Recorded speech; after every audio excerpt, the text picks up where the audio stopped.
Engaging visuals of a stock market ticker, people researching investments, or financial growth charts. Narrator. Welcome to Tailored Money Matters. If you've ever felt overwhelmed by the idea of investing, you're not alone. Many people think investing is complicated or only for the wealthy, but the truth is anyone can start investing with the right knowledge. Today, we're going to break down the basics of investing, what it is, why it's important, and how you can get started with stocks, bonds, and ETFs. So, let's turn that zero into an investor. Title screen: Investing for Beginners, From Zero to Investor.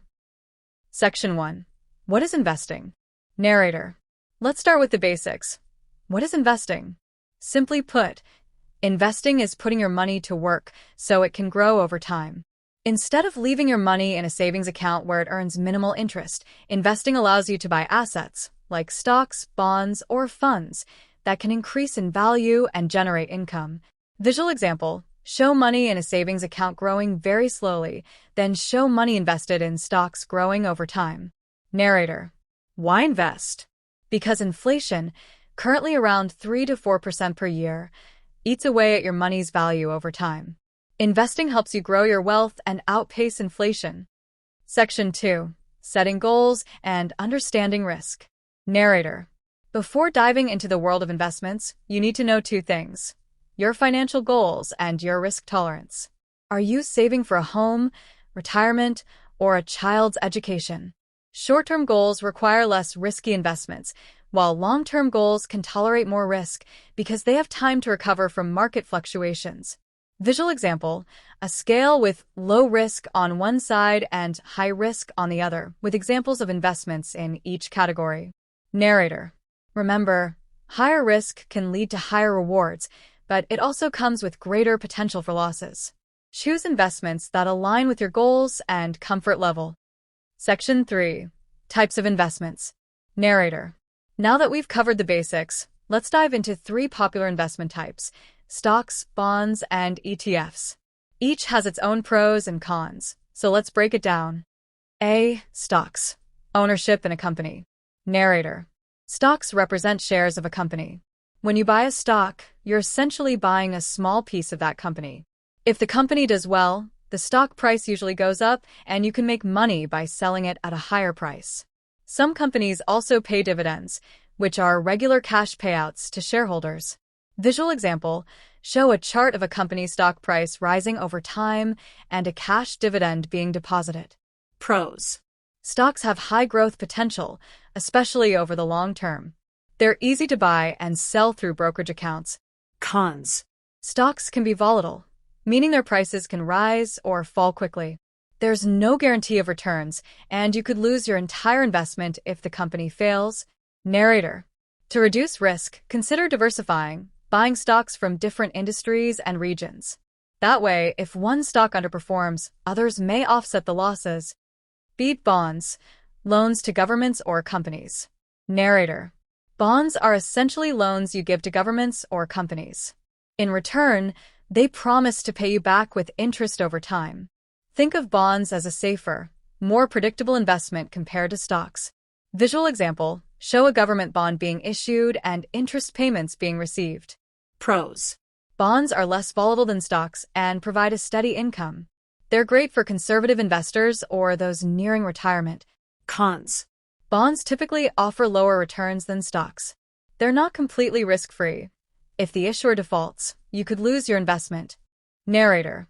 Consider a mix of bonds and stocks to balance risk and reward in your portfolio. C. ETFs.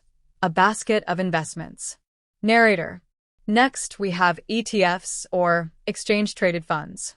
ETFs are like a basket of investments, holding multiple stocks, bonds, or other assets.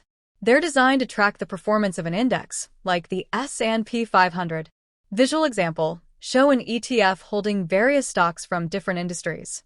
Pros. ETFs provide instant diversification, spreading risk across multiple investments.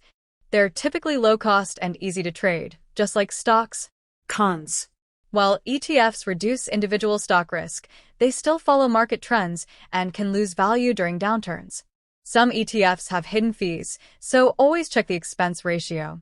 Narrator. ETFs are a great choice for beginners because they're simple and require minimal effort to manage. Section 4. How to start investing. Narrator. Now that you understand the basics, let's talk about how to get started. Step 1. Open a brokerage account. First, you'll need a brokerage account. Popular platforms like Vanguard, Fidelity, and Robinhood make it easy to start investing with as little as $1. Compare fees and features to find the one that suits you. Step 2. Start small. You don't need a lot of money to invest. Many platforms offer fractional shares, allowing you to buy small portions of expensive stocks like Apple or Amazon. Step 3. Automate your investments. Consider automating your investments through recurring contributions. This strategy, known as dollar-cost averaging, helps reduce the impact of market volatility by investing the same amount regularly. Step 4. Research and stay consistent. Investing requires patience. Research your options and remember, consistency over time is key. The earlier you start, the more time your money has to grow. Section 5. Common mistakes to avoid. Narrator. Before you start, let's go over a few common mistakes to avoid. 1. Timing the market. Don't try to predict market highs and lows. Instead, focus on long-term growth. 2. Not diversifying. Putting all your money in one stock or sector is risky. Spread your investments across different asset classes. 3. Ignoring fees. High fees can eat into your returns. Choose low-cost funds and platforms. 4. Emotional decisions. Panic selling during downturns can lock in losses. Stay calm and stick to your plan. Section 6. Final thoughts. Narrator. And there you have it. Investing doesn't have to be intimidating. By understanding the basics of stocks, bonds, and ETFs, setting clear goals, and avoiding common pitfalls, you can start building wealth today. Remember, investing is a journey, not a race. On-screen text. Start your investing journey today. Narrator. Which investment type are you most excited to explore? Let us know in the comments below. Don't forget to like, subscribe, and hit the bell icon for more tips on personal finance and investing. Thanks for watching, and we'll see you in the next one. End screen, subscribe, like, and follow links for additional resources.